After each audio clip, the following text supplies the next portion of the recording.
il bagno è una follia, sembra una profumeria. Per trovare il deodorante dovrei essere un veggente. Il caffè sembra un bucato, il mio orgoglio lo rifiuta. È già tardi, lascia stare il bacino del saluto. L'amore, l'amore sarà anche bello, saprà ricamare e far le frittelle. Però la mia vita è tutta uno sbaglio, da quando le ho detto ti amo e ti voglio.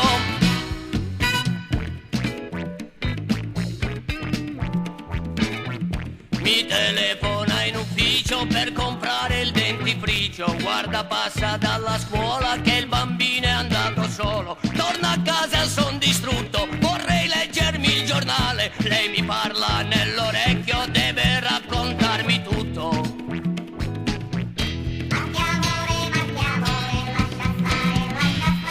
I miei amici più sinceri sono vivi sezionati. Certi sono troppo furbi, gli altri sono ineducati. Le giornate più crudeli sono le feste da sua madre. Io mi vedo già finito nei vestiti di suo padre. L'amore, l'amore mi fa impazzire. Sarà anche bello, ma vallo a capire. Un giorno per questo, un giorno per quello. È un trapano fisso dentro al cervello.